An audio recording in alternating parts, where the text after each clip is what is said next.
Hello, I'm Mariefiebach of Feed Your Family Tonight. Usually you see me on Cake TV on Mondays, but this week, because of the coronavirus, they are not having in-studio guests, which I think is a really smart thing. But I still wanted to give you a video of the recipe that is up on the website right now. It's at feedyourfamilytonight.com, and it's a perfect recipe for this crazy time. It's called What's in the Kitchen Chicken. It's a recipe that I've been making for nearly 20 years. I came up with this recipe when my husband and I were first married, and it literally is a little bit of whatever's in the kitchen. So it's more of a method than a recipe. I know a lot of you out there are people who use recipes only for suggestions, and this is definitely that type of recipe.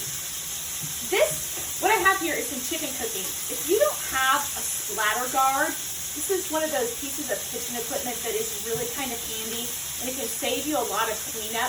I have a pound of chicken that is cooking in some olive oil right now, and I just cut it up into bite-sized pieces and seasoned it with salt and pepper. So what I have here is the chicken that's browning, and I just stirred it a little bit. I'm going to let it start browning on the next side.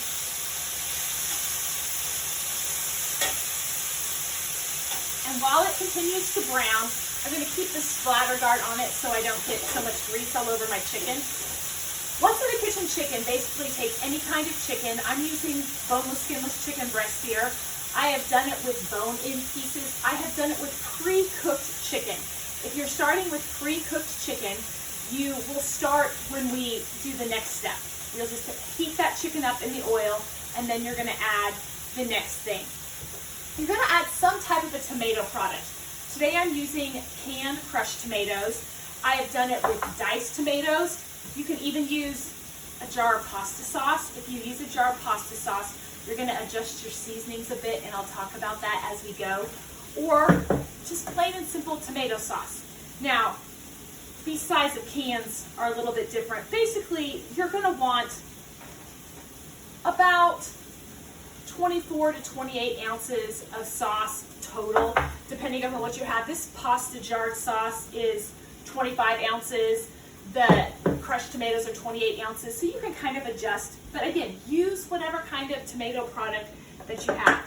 You're going to add veggies to it, and you can use just about any kind of veggie that you want. Excuse me a second, I think my burner is still working. This burner can be a little finicky, but we're going to do our best while we go. Today I'm going to be using just frozen mixed vegetables. I've done this with carrots and onions. I've done it with fresh broccoli and frozen broccoli. You use the type of vegetables that your family prefers. And then we're going to add just a few seasonings and a little simple garlic, and it's going to make a wonderful dish that is adaptable. And what's great is you use the vegetables that A, you have on hand, and B, that your family prefers. So if your family's not a big broccoli fan, but they like green beans, then use green beans.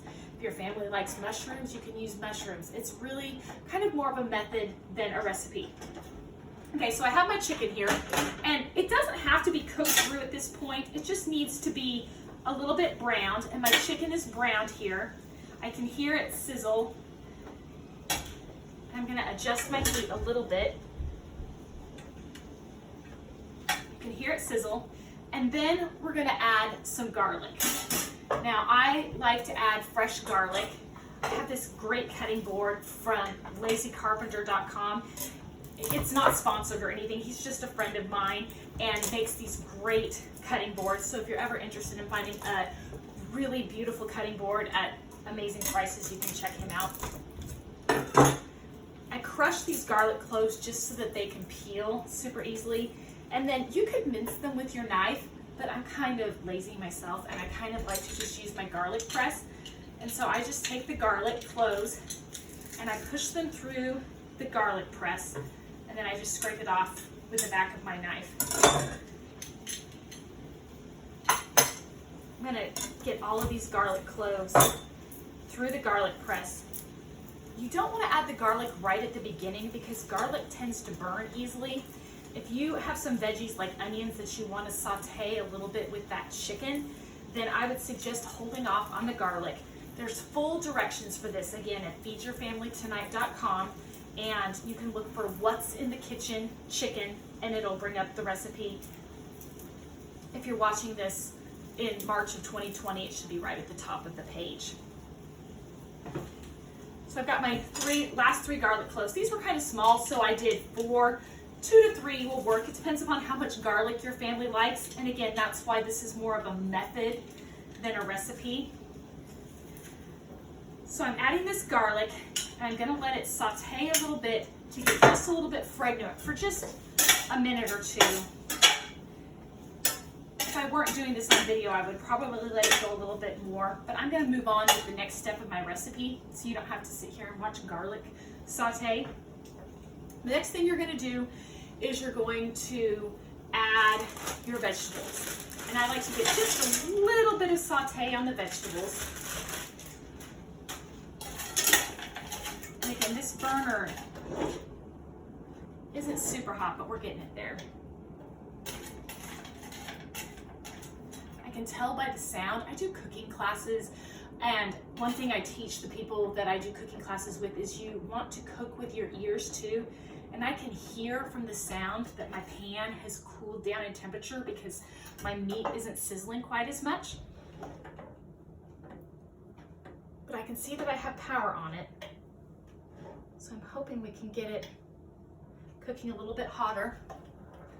And you're gonna add your tomato product. Again, today I'm using crushed tomatoes and then some seasonings. Now, if you're using pasta sauce, you're gonna wanna taste it. You still will probably wanna add a few hot red pepper flakes.